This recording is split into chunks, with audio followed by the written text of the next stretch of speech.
ते कृष्णाय कृष्ण चैतन्य नामने गौरात्विषे नमः।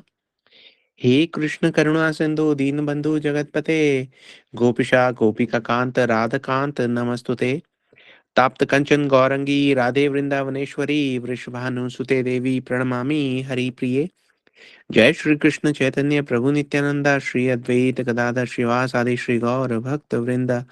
हरे कृष्ण कृष्ण कृष्ण हरे हरे, हरे राम राम राम हरे हरे। सर्वप्रथम मैं अपने दीक्षा गुरु नित्य लीला प्रविष्ट श्री श्रीमद् भक्ति वेदांत नारायण गोस्वामी महाराज जी के अभय चरण कमलों में अनंत कोटि दंडवत प्रणाम ज्ञापन करता हूँ। उनसे उनकी अहेतु की कृपा की वांछा करता हूँ। तत्पश्चात मैं अपने शिक्षक गुरु नित्य लीला प्रविष्टा श्री श्रीमद् भक्ति वेदांत स्वामी महाराज श्रीला प्रभुपाद उनके अभय चरण कमलों में अनंत कोटि दंडवत प्रणाम ज्ञापन करके उनकी अहेतु की कृपा की वांछा करता हूँ। तत्पश्चात हमारे साथ जुड़े हुए सब वैष्णवियों के चरणों में यथा योग्य प्रणाम स्वीकार हो। आप सब लोगों का बहुत बहुत स्वागत है राम कथा के इस सत्र में।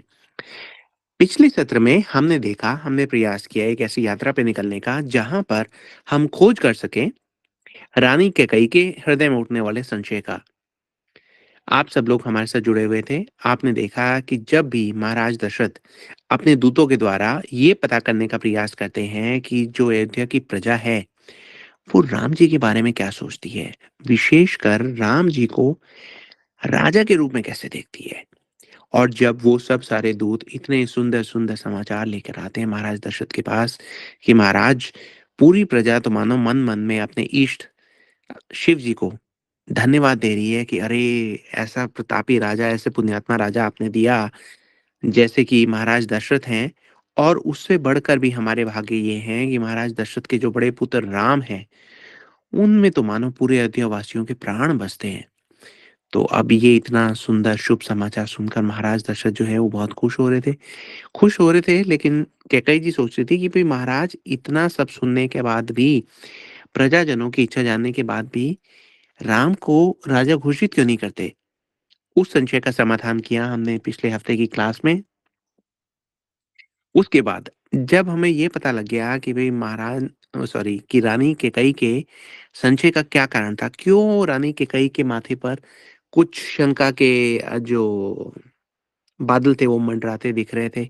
जब हमें ये पता लग गया तो हमने कहा चलो ये तो समझ में आया कि रानी कैकेयी क्या सोचकर चिंतित थी, लेकिन प्रश्न हमारा वहीं का वहीं खड़ा है कि महाराज दशरथ राम जी को राजा घोषित कर क्यों नहीं रहे। हम्म, इस प्रश्न को लेकर आज की यात्रा पर हम चलते हैं, थोड़ा डिटेल में देखने का प्रयास करते हैं कि महाराज दशरथ जो भी कर रहे हैं उसके पीछे कुछ विशेष घटनाएं हैं। अयोध्या में पिछले कुछ समय से कुछ कुछ घटनाएं ऐसी होने लगी हैं जिनकी ओर महाराज दशरथ का ध्यान गया है। अभी कुछ समय पहले ही महाराज दशरथ ने अपने सभासदों को, नागरिक समितियों के प्रतिनिधियों को, सबको एकत्र किया। देखिए जो अयोध्या का जो राज्य है, उनका जो राजकाज चलता है, जो एडमिनिस्ट्रेटिव साइड है, वो बड़ी अच्छी प्रकार से संचालित होती है ना। नगर को अलग अलग जनपदों में विभाजित किया गया है। वहाँ के अलग अलग सभाएं होती हैं, सभाओं से सभासद आते हैं। जनपद से जो भी उनकी नागरिक समितियों के प्रतिनिधि हैं वो लोग आते हैं। महाराज दशरथ उनसे पूछते रहते हैं कि भाई मेरे राज्य में क्या चल रहा है, क्या नहीं चल रहा। तो उन सब लोगों को भी महाराज दशरथ ने इकट्ठा किया है। उनसे कहा है कि देखिए मैंने आपको यहाँ पे जो एकत्र किया है उसके पीछे एक कारण है। पहले तो मैं ये जानना चाहता हूँ कि क्या आप सब लोग मेरी राजकीय सेवा से आप लोग संतुष्ट हैं? आपको कोई कमी तो नहीं दिखाई देती? हुँ? तो सब लोग कहते हैं कि महाराज ये आप क्या कह रहे हैं? ये क्या आपने प्रश्न क्या पूछा? आप में कमी कैसे हो सकती है? हुँ?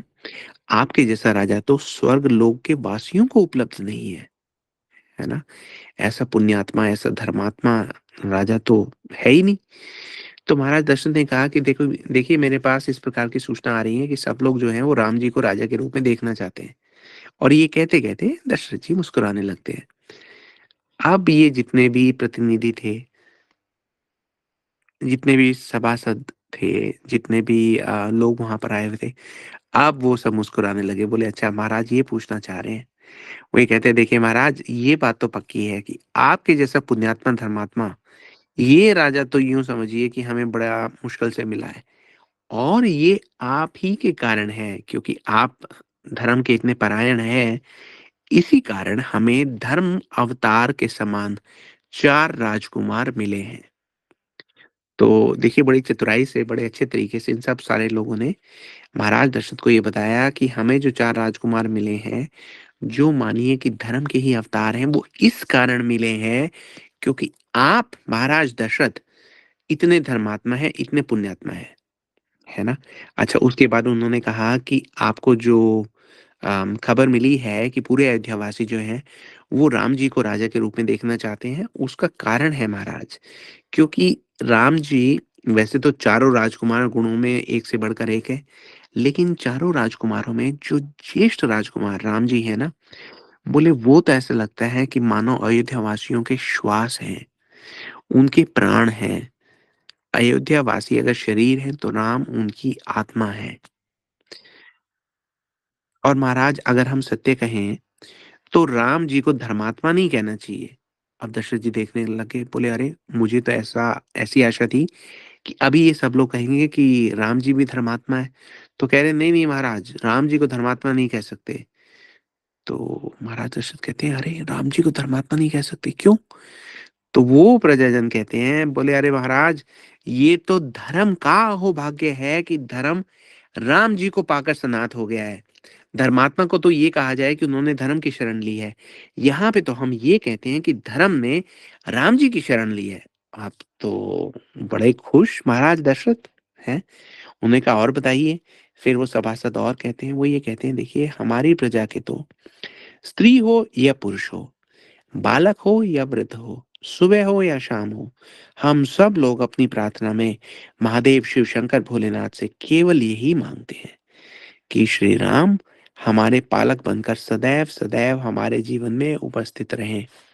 अब ये बात सुनकर जो महाराज दशरथ है बड़े प्रसन्न है ना, कि देखिए ये तो सब लोग, महाराज ने सोचने की बात ये है, आपको ये भी बता दें कि इन सब सारे लोगों को क्यों बुलाया था। देखिए जैसे कि आज के भी राजनीतिक वातावरण में हमें देखने को मिलता है कि अगर देश की संसद में कोई भी बात, कोई भी मामला उठाया जाएगा तो उसको जब संसद के अम, सदन में उठाया जाएगा तो उसका एक रिकॉर्ड बनेगा, वो बात दर्ज होगी, वो रिकॉर्ड में चली जाएगी। तो महाराज दशरथ को पता है कि किसी को भी राजा या राजकुमार नमोनीत करने से पहले जो ये सभासद हैं इनकी राय जानना ज़रूरी है, और उन्होंने राज दरबार में उनसे ये पूछा है ताकि ये वो जो राज दरबार है उसकी जो राजकीय सभा है वहां पर इस चर्चा को दर्ज कर लिया गया है। यहाँ पे सब सभासद बैठ के लिख रहे हैं कि आज क्या बात हुई, किसने क्या कहा और उसका निष्कर्ष क्या निकला। तो चलिए निष्कर्ष तो क्या निकलना था हम समझ ही गए। दशरथ महाराज प्रसन्न है, एकदम गदगद हो गए। सुमंत्र जी की ओर देख रहे हैं। सुमंत्र जी मुस्कुरा रहे हैं। अब सुमंत्र जी मुस्कुरा तो रहे हैं, लेकिन मुस्कुराते मुस्कुराते सुमंत जी की मुस्कुराहट में भी आप लोग एक प्रश्न चिन्ह देख पा रहे हैं। वही प्रश्न चिन्ह है जो कैकई जी के पास था। सुमंत जी ये सोच रहे हैं कि महाराज दशरथ तो ये ऐसे ऐसे प्रश्न उठा के लोगों से पूछ रहे हैं। चलिए पूछा तो ठीक किया, लेकिन इनका उत्तर तो महाराज दशरथ को बिना कहे भी पता होना चाहिए था। बिना कहे भी वो जानते ही हैं। तो फिर आज तो राजकीय सभा में इस चर्चा को दर्ज भी कर लिया गया है। ये सब सारा हो गया, महाराज दशरथ श्री राम को राजा घोषित कर क्यों नहीं देते? सुमंत जी भी ये प्रश्न जो है स्वयं से पूछ रहे हैं। फिर उनके मनोमस्तिष्क में एक विचार आता है, वो ये कहते हैं कि शायद महाराज दशरथ जो है वो वशिष्ठ जी के आदेश की प्रतीक्षा कर रहे होंगे। ये सोचकर वो शांत हो जाते हैं। अब इस सभा से बाहर आकर दशरथ महाराज जो है सुमंत जी से आग्रह करते हैं कि हमें गुरु गृह की ओर प्रस्थान करना है। इसका मतलब महाराज दशरथ अब वशिष्ठ जी से मिलने जा रहे हैं। सुमंत जी जो हैं वो चौकन्ने हो जाते हैं। वो समझ जाते हैं कि अब वो राम जी से संबंधित कोई बात करने के लिए महाराज दशरथ के पास जाएंगे, सॉरी, महाराज दशरथ गुरु वशिष्ठ के पास जाएंगे। तो सुमंत जी जो है वो रथ तैयार करते हैं।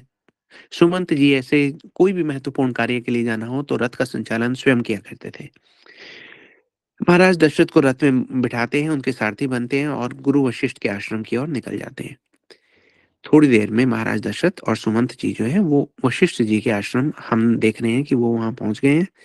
महाराज दशरथ नीचे उतरते हैं और सीधा जो है कुटिया के बाहर जाके प्रतीक्षा करते हैं। अंदर समाचार जाता है वशिष्ठ जी के पास कि दशरथ जी मिलने आए हैं। वशिष्ठ जी उनको अंदर बुलाते हैं, दशरथ जी अंदर जाते हैं। अंदर जाते हैं तो हम ये देखते हैं कि 16 प्रकार की जो अपने गुरु की चरण चरण वंदना है, 16 प्रकार से पूजा करने की सामग्री लेके अंदर जाते हैं। उनके पहले चरण प्रक्षालन करते हैं, उनके हाथ धुलाते हैं, आचमन करवाते हैं, उसके बाद चंदन देते हैं, उनके चरणों में पुष्प वंदन करते हैं। ये इस प्रकार से गुरु वशिष्ठ की वो 16 प्रकार से पूजा करते हैं। अब ये करने के बाद वशिष्ठ जी कहते हैं कि हे दशरथ, आप किस भाव से यहाँ पर आए हैं, किस आशय से यहाँ पर आए हैं, बेझिझक कहिए। अब महाराज दशरथ जो वशिष्ठ जी से कहते हैं उसे सुनकर सुमंत जी जो है भौचक्के रह जाते हैं, भौचक्के भी रह जाते हैं और बहुत चौकन्ने भी हो जाते हैं। वशिष्ठ जी ये उन्होंने कहा दशरथ जी से कि भाई आप क्या कहने के लिए आए हैं, कहिए। अब वैसे तो वशिष्ठ जी हम सब जानते हैं कि सर्वज्ञाता है, त्रिकालदर्शी है। ऐसी क्या चीज है जो उनको नहीं पता? तो क्या वो नहीं जानते कि दशरथ महाराज क्यों आए हैं? लेकिन फिर भी आज वो प्रतीक्षा कर रहे हैं दशरथ महाराज की कि वो कहें कि वो किस लिए आए हैं। दशरथ महाराज ये कहते हैं कि वशिष्ठ जी से कहते हैं कि हे गुरुदेव, आपसे कुछ नहीं छुपा, त्रिकालदर्शी हैं। हम्म। मेरे जीवन में जो अपशगुन हो रहे हैं वो उसके बारे में तो आप जानते ही होंगे। अब अपशगुन हो रहे हैं दशरथ महाराज के जीवन में हो रहे हैं। ये सुनकर सुमंत जी जो है वो एकदम से भौचक्के रह गए। उन्होंने कहा ये क्या हुआ? ये तो उन्होंने सोचा ही नहीं था कि महाराज दशरथ ये कहेंगे, और ये कब से हो रहा है? अब सुमंत जी आप सब सुन चुके हैं 2-3 क्लासेस पहले कि कितने, मतलब आप ये कहिए कि कितने स्वामी भक्त और प्रजानिष्ठ जो है वो मंत्री हैं। ऐसा कुछ चल रहा हो राज्य में जिसके बारे में सुमंत जी को ना पता हो, इसकी संभावना बहुत कम है। तो यहाँ जब सुमंत जी सुनते हैं कि महाराज दशरथ क्या कह रहे हैं तो उनके कान खड़े हो जाते हैं। महाराज दशरथ ये कहते हैं अपने गुरु से कि हे गुरुदेव, मुझे कई दिनों से ऐसे स्वप्न आते हैं कि जो चंद्रमा है वो खंड खंड हो गया और पृथ्वी पर उसके खंड जो है वो गिरने लगे हैं, मतलब टुकड़े टुकड़े हो गए। चंद्रमा के टुकड़े गिर गिर कर पृथ्वी पर आ रहे हैं। मंगल और शुक्र जो है, जो मंगल ग्रह हैं और जो शुक्र ग्रह हैं, घूमते घूमते आपस में उनको पता नहीं क्या हुआ, आपस में टकरा गए हैं। इतने में मैं क्या देखता हूँ कि सूर्य के दो टुकड़े हो गए हैं और सूर्य जो है वो पृथ्वी पर आन गिरा है। तो ये सारे स्वप्नों को बता रहे हैं महाराज दशरथ, वशिष्ठ जी को बता रहे हैं। और सुमंत जी ये सोच रहे हैं कि ये सपने अगर महाराज दशरथ कह रहे हैं, और महाराज दशरथ कह तो रहे हैं, तो फिर सच ही कह रहे होंगे, झूठ तो कह नहीं रहे। लेकिन ये तो बड़े बहुत भारी अशुभ संकेत है। और दशरथ महाराज इतने सहज भाव से कह गए। सुमंत जी को तो ऐसा लगा जैसे उनके पैरों तले की जमीन किसी ने खींच ली हो। तो महाराज दशरथ को हैरानी से देखते रह गए कि इन्होंने इतनी बड़ी बात इतनी आसानी से कह दी, है ना? क्या चरित्र की स्थिरता है महाराज दशरथ के पास कि इतनी बड़ी बात भी उन्होंने बिना विचलित हुए एकदम सहज भाव से अपने गुरु को कह दी। अब सुमंत जी जो है उनका ध्यान पूरा इस ओर है कि ये क्या कह रहे हैं महाराज। तो अब जब दशरथ जी अपने गुरु जी को और भी अपने अशुभ शगुनों के बारे में बताते हैं कि महाराज मैंने, कि हे गुरुदेव, मैंने ये नोट किया है कि यहाँ ये हुआ, यहाँ ये हुआ। तो सुमंत जी भाप जाते हैं कि कोई आपदा आने वाली है अयोध्या के ऊपर। तो धीरे धीरे धीरे दबे कदमों से वो कुटिया के बाहर आ जाते हैं। कुटिया के बाहर आकर अपना इशारा करते हैं, उनके दूत आ जाते हैं। तुरंत वो उनको निर्देश देते हैं कि अपने गुप्तचरों को चारों दिशाओं में दौड़ाया जाए। नगर के, जनपद के एक एक ज्योतिषी, एक एक ब्राह्मण के पास दूत जाए, गुप्तचर जाए, उनसे पता करके आए कि पिछले कुछ समय में, जब से महाराज दशरथ ने कहा है लगभग 1 मास से, 1 महीने से, उनके पास क्या लोगों ने आकर ये बताया है कि कोई अशुभ संकेत उन्होंने देखे हैं? जो प्रजा है हमारे नगर की, क्या उन्होंने भी ये अशुभ संकेत देखे हैं? क्योंकि देखिए होता क्या था कि जब भी कोई व्यक्ति कोई अशुभ संकेत देखता था तो वो ज्योतिषियों के पास जाता था, ब्राह्मणों के पास जाकर उनको पूछता था कि इसका क्या अर्थ है। सचेत हो जाते थे लोग ना। तो वहां से सुमंत जी क्या चाहते हैं कि पूरे नगर से एक रिपोर्ट निकालें कि भाई क्या ये अशुभ संकेत पूरी अयोध्या में जगह-जगह देखे जा रहे हैं कि नहीं? अंदर उन्होंने महाराज दशरथ की बात सुनी है, तो सुमंत जी तो एकदम इशारा पाकर पूरी जो बात है वो समझ जाते हैं। तो अब वो जानना चाहते हैं पूरे राज्य में हो क्या रहा है? ऐसा कैसे हुआ कि ये सब सारे संकेत हुए और सुमंत जी को अब तक पता नहीं लगे? तो अब उनके जो गुप्तचर का नेटवर्क है वो बहुत स्ट्रॉन्ग है। थोड़ी देर में वो कुटिया के बाहर चहलकदमी कर रहे हैं, इतने में उनके पास कोने-कोने से समाचार आने लगते हैं कि पिछले कुछ समय से जैसे महाराज दशरथ ने कहा कि कुछ अशुभ शकुन हो रहे हैं, तो यही अशुभ संकेत जो है वो प्रजाजनों द्वारा भी देखे जा रहे हैं। अब सुमंत जी को लोग बताते हैं कि देखिए उन्होंने नोट किया है कि रथ के जो घोड़े हैं उनकी आँखों में आँसू देखे गए हैं। सुमंत जी जाते हैं तो देखते हैं उनके रथ के घोड़ों की भी आँखों में आँसू हैं। उनके पास ये खबर आती है कि पिछले कुछ समय से प्रजा के लोगों ने देखा है कि जब सूर्योदय हो रहा होता है तो उस समय श्वान मतलब जो कुत्ता सूर्योदय की तरह मुँह करके वो रोता है। अब जो सुमंत जी हैं वो देश के प्रदेश के मुख्यमंत्री भी हैं, सभासद हैं, महाराज दशरथ के जो विश्वसनीय सलाहकार हैं। उनका जो प्रोफ़ाइल है उसमें एक ड्यूटी ये भी है कि वो स्वप्न शास्त्र उसके बहुत पारंगत हैं, ज्ञाता हैं। आप सब लोग जानते हैं कि स्वप्न शास्त्र नाम का एक एक ग्रंथ है, एक विद्या है। उसमें ये बताया जाता है कि किस प्रकार से किस स्वप्न का क्या मतलब हो सकता है।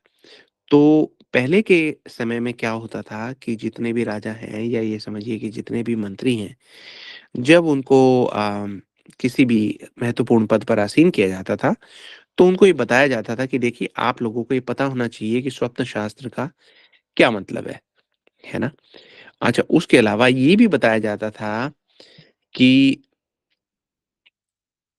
अब जैसे किस स्वप्न का क्या मतलब है कि फॉर एग्ज़ाम्पल एक मैं आपको उदाहरण देता हूँ। तो अगर किसी को जैसे पुराने ज़माने में दिए रखे जाते थे, आजकल के झूमर होते हैं ना ऐसे दियों का एक झूमर होता था, झुरमुट सा होता था, उसमें दिए सजा के उनको जलाया जाता था। अगर किसी व्यक्ति को उसके दर्शन होते हैं स्वप्न में, तो उसके मान-सम्मान में वृद्धि होगी, उसको धन का लाभ होगा, है ना? इसी प्रकार से अगर कोई गैया का सपना आता है, बछड़े का सपना आता है, तो उसके जीवन में उन्नति आएगी और शांति होगी। अगर कोई एक स्पेशल प्रकार का रत्न होता था, अगर वो दिखता है सपने में, इसका मतलब है उनके जीवन में किसी खुशी का समाचार आने वाला है। अगर सूर्य देव के दर्शन होते हैं किसी को अपने स्वप्न में, तो रोग से मुक्ति उसको मिलेगी, जो भी रोग चल रहा होगा वो चली जाएगी। अगर उनको स्वप्न में किसी स्त्री के, किसी देवी के दर्शन होते हैं जिसने चंदन का टीका लगाया हुआ है, तो उनको धन लाभ सुख होगा, है ना? तो इस प्रकार से बहुत जो है अलग-अलग सपनों के अलग-अलग अर्थ होते थे। अब इस बात पे भी डिपेंड करता था कि वो सपने जो है वो रात्रि के कौन से पहर में देखे गए हैं। तो अब जब सुमंत जी ये सब सारे जो है ये नोट कर रहे हैं कि कहाँ-कहाँ से क्या संकेत आते हैं। तो जब वो सब नोट करते हैं तो सुमंत जी जो है वो बड़ा घबरा जाते हैं क्योंकि वो जान जाते हैं कि सारे संकेत ऐसे हैं जिससे ये पता लगता है कि राज्य के राजा के ऊपर प्राणों का संकट है। प्रजा पे प्रजा के ऊपर ये संकट है कि प्रजा जो है अनाथ होने की संभावना है। इसका मतलब राजा के प्राणों पर संकट है। राजपद जो है वो रिक्त होने का योग भी हो रहा है। तो अब सुमंत जी को धीरे-धीरे पता लगना शुरू होता है कि ये हो क्या रहा है। तो अब वो समझ जाते हैं कि महाराज दशरथ को जब ये सारे संकेत दिख रहे हैं, तो यही कारण है कि महाराज दशरथ राम जी को संकट से बचाने के लिए राजपद पर आसीन करना नहीं चाहते। क्योंकि महाराज दशरथ जो हैं वो भाँप गए हैं कि जो भी राज सिंहासन पर आरूढ़ होगा, उसके प्राणों पर संकट आएगा। क्योंकि ये सब जितने भी स्वप्न हैं, उनसे तो यही पता लगता है कि प्रजा जो है वो अनाथ हो सकती है, राजपद हो सकता है रिक्त रहे। तो अब सुमंत जी समझ जाते हैं कि हो क्या रहा है। जो बात वो इतने समय से नहीं समझे थे, वो अब थोड़ी देर में उनको समझ में आने लगती है कि महाराज दशरथ इस कारण से राम जी को राजा नहीं बना रहे, क्योंकि वो राजपद पर आए हुए संकट को अपने ऊपर लेकर राम जी की रक्षा करना चाहते हैं। महाराज दशरथ चाहते हैं कि वो राजा के सिंहासन पे हों जब ये संकट आए, ताकि वो संकट जो है वो अपने ऊपर झेल लें और राम जी को बचा लें। तो अब सुमंत जी जो है वो वापस कुटिया में जाते हैं, आज्ञा पाने की प्रतीक्षा करते हैं, उनको भी आज्ञा मिलती है तो वो वार्तालाप में प्रवेश करते हैं। वशिष्ठ जी और दशरथ जी का वार्तालाप अभी चल रहा है ना? अब सुमंत जी सोचते हैं कि तब से लेके अब तक बात ही चल रही है और महाराज दशरथ जो है अभी भी थोड़े गंभीर दिख रहे हैं। तो सोचते हैं कि क्या चरित्र है मेरे राजा का, क्या चरित्र है महाराज दशरथ का। कितने संकटों के संकेतों को अपने हृदय में रोके बैठे हैं दशरथ जी, और ऊपर से पता ही नहीं लगने दिया। जब देखो सबसे पूछ रहे हैं राम जी के बारे में क्या सोचते हैं आप, और इतने प्रसन्न दिखाई देते हैं, है ना? कितने प्रसन्न दिखाई देते हैं। अब सुमंत जी ये समझ जाते हैं कि महाराज दशरथ जो समझ गए हैं, वशिष्ठ जी जो समझ गए हैं, अब वो सुमंत जी भी समझ जाते हैं। वो ये समझ जाते हैं कि राम जी का अब तक ये सब सारे जो बुरे शगुन देखे जा रहे हैं पिछले 1 महीने से, तो उनका कोई असर अब तक आया क्यों नहीं है? आया इसलिए नहीं है क्योंकि पूरी की पूरी प्रजा, घर-घर, एक-एक जनपद, एक-एक गाँव जो है, उसमें राम जी की कथाएँ चल रही हैं। क्यों कथाएँ चल रही हैं? कथाएँ महाराज दशरथ चलवा रहे हैं। दूतों को भेजते जाओ, पूछ के आओ। दूत एक प्रश्न पूछते हैं और सारे के सारे जो नागरिक हैं, वो पूरे राम जी का गुणगान करने लग जाते हैं। तो ये सारे अशुभ संकेत, जो सारे अशुभ शगुन हैं, वो अपना सर उठा ही नहीं पा रहे। हालाँकि लोग देख रहे हैं उनको, लेकिन उनका कोई असर ही नहीं आ रहा, क्योंकि जहाँ-जहाँ वो असर करने जाते हैं, गली-गली में राम कथा चल रही है। राम कथा जहाँ पे चल रही है, वहाँ पे तो ये कितना भी अशुभ संकेत हों, कितने भी भारी ग्रह हों, वो अपनी चाल चला ही नहीं पा रहे हैं, है ना? अच्छा, उधर अब वो वापस कान करते हैं कि वशिष्ठ जी क्या कह रहे हैं महाराज दशरथ को। वशिष्ठ जी ये कह रहे हैं कि हे दशरथ, जो अपशकुन, जो बुरे स्वप्न आपने बताए, उनका परिणाम बहुत अशुभ होता है। केवल राजा ही नहीं, पूरी की पूरी प्रजा के लिए ये वाले जो स्वप्न हैं, ये घनघोर विपत्ति का सूचक होते हैं। और महाराज दशरथ, राजा बनने से पूर्व ही आपने स्वप्न शास्त्र का भली-भांति अध्ययन किया था। आप जानते हो कि इनका फल क्या है। ये गुरु वशिष्ठ पूछ रहे हैं, बता रहे हैं दशरथ जी को कि आपको तो स्वप्न शास्त्र का भली-भांति ज्ञान है, और आपको ये भी पता है कि इन स्वप्नों का क्या फल हो सकता है। तो अब आपका आगे क्या विचार है? अब सुमंत जी देखते हैं कि ये हो क्या रहा है। दशरथ जी आए हैं वशिष्ठ जी के पास, अपने गुरु जी के पास, ये बताने के लिए, एक समस्या लेकर आए हैं।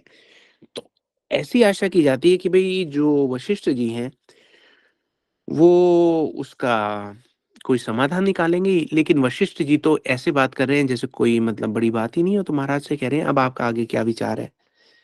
तो इसका मतलब है कि वशिष्ठ जी, ऐसा तो है नहीं कि वशिष्ठ जी जानते नहीं है कि क्या हो रहा है और क्या हो सकता है, लेकिन फिर भी वो कोई समाधान देना नहीं चाह रहे। बड़ा हैरानी की बात है। इतनी गंभीर बात चल रही है, सुमंत जी चले गए, सारे दूतों को, गुप्तचरों को पूरे अयोध्या में बिछा दिया उन्होंने, और इतनी गंभीर बात को महाराज दशरथ और वशिष्ठ जी इतनी तटस्थता से कह रहे हैं मानो कोई बड़ी बात हो ही नहीं। हुँ?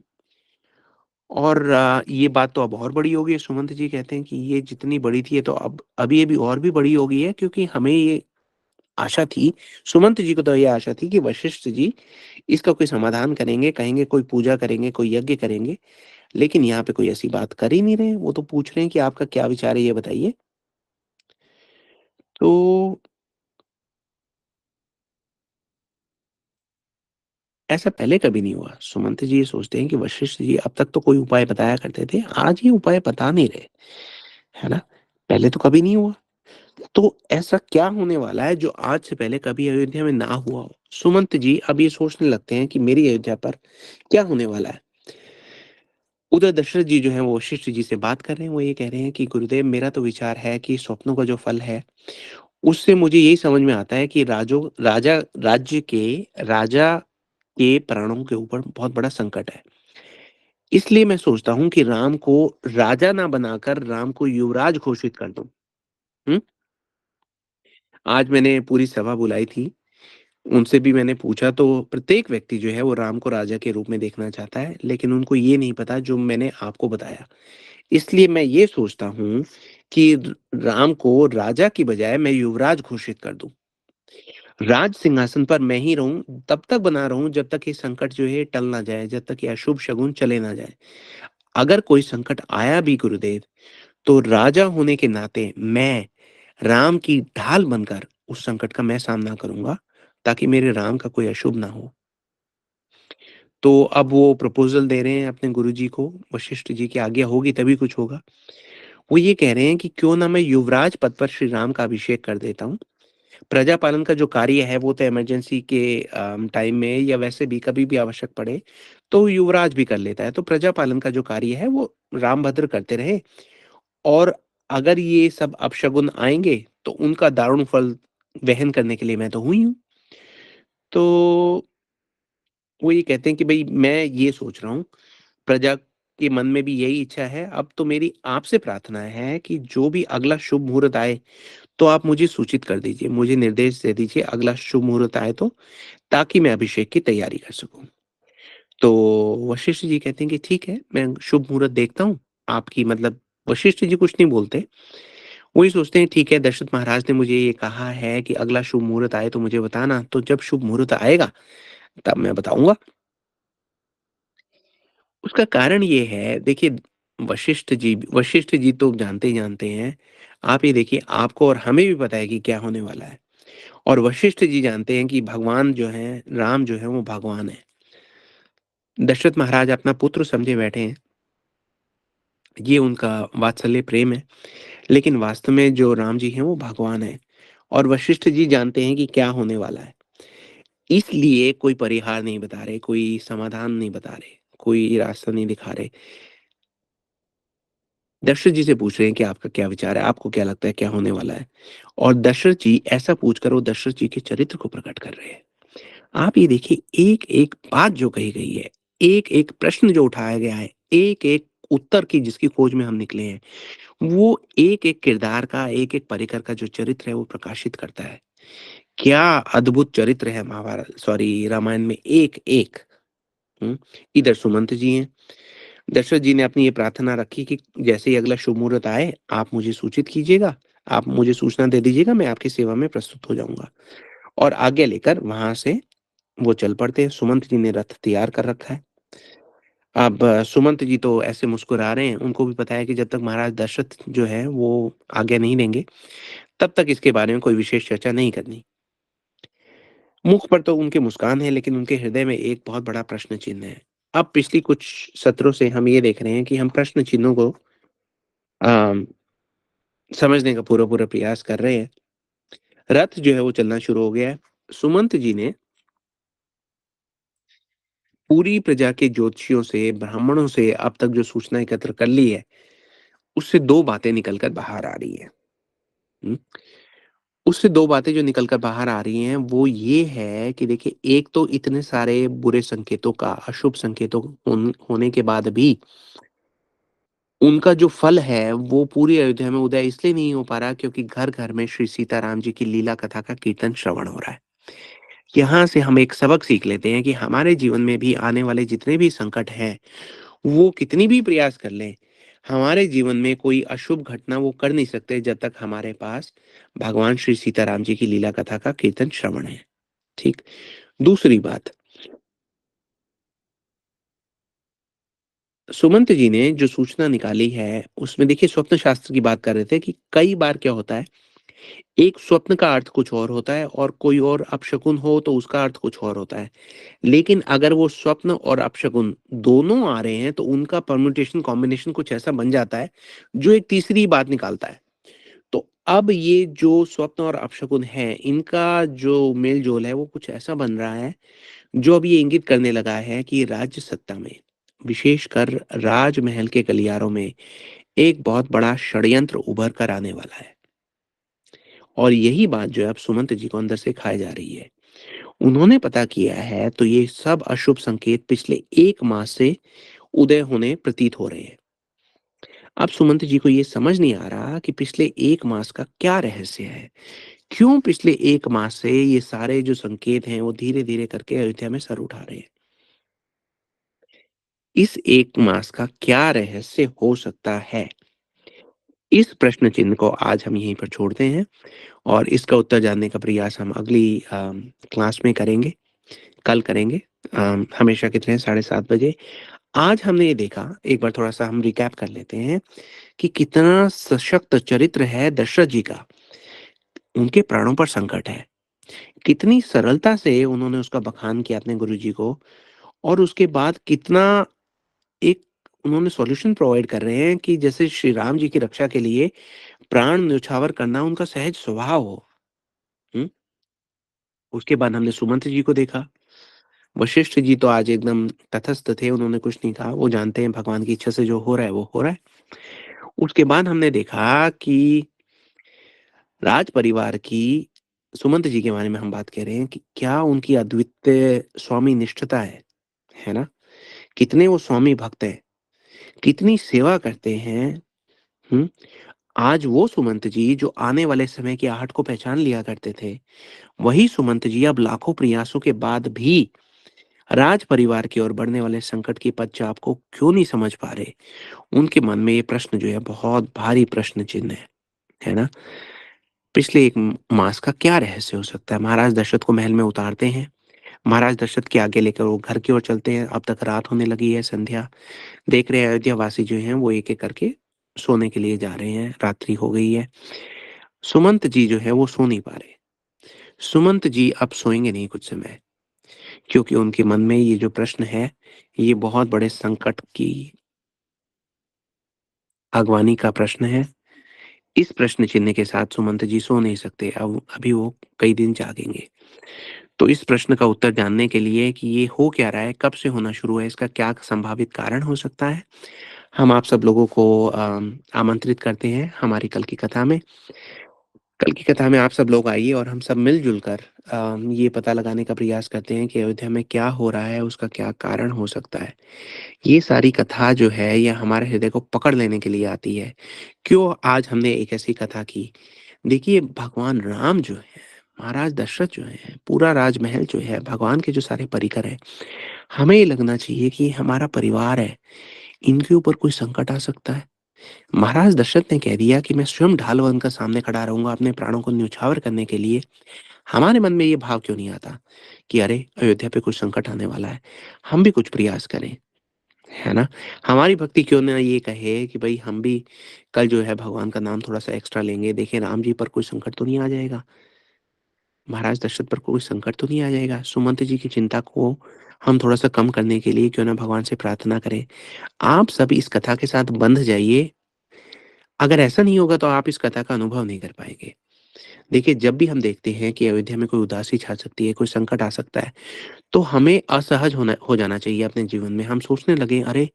अयोध्या पे संकट आने वाला है, क्या संकट आने वाला है?" जैसे कोई हमें कह के जाए कि हमारे परिवार पर कोई संकट आने वाला है, तो हम कितने विचलित हो जाएँगे। वैसे ही उसी निष्ठा के साथ हमें सोचना चाहिए कि अयोध्या तो हमारा जीवन है, यहाँ पर क्या संकट आने वाला है, क्यों संकट आने वाला है? तो इस प्रकार से जब हम कथा में डूब कर कथा श्रवण करते हैं, तो वो कथा हमारे जीवन में उतर कर आती है और उसका पूर्ण-पूर्ण लाभ मिलता है। इसी बात को, इसी तत्व को गहरे से निकाल कर आपके समक्ष प्रस्तुत करने के लिए आज की कथा का आयोजन किया गया है। आप लोग इस बात को सीरियसली लीजिएगा कि अयोध्या में ये क्या संकट आने वाला है? क्या हो सकता है और क्या होने वाला है? तो इसी विचार को अपने मन में धारण करके अयोध्या के प्रति अपना जो जो आपका स्नेह है, जो उसके प्रति आपका लगाव है, उसको अपने हृदय की पृष्ठभूमि बनाकर आप कुछ दिन रहिए और इसी यात्रा को आगे बढ़ाने के लिए हम कल दोबारा आपसे भेंट करेंगे। तब तक समाचार सॉरी आज हम देख रहे हैं कि समय भी थोड़ा-सा ऊपर हो गया है। तो चलिए आपसे कल दोबारा भेंट होगी। आज यहाँ पर आने के लिए आप सब लोगों का बहुत-बहुत धन्यवाद, साधुवाद। आप यहाँ पे आते हैं, हमें आशीर्वाद देते हैं तो हमें भी अच्छा लगता है कि हम आपकी सेवा कर पा रहे हैं और आप लोग हमारी सेवा ले पा रहे हैं। निशा दीदी we can stop the recording now.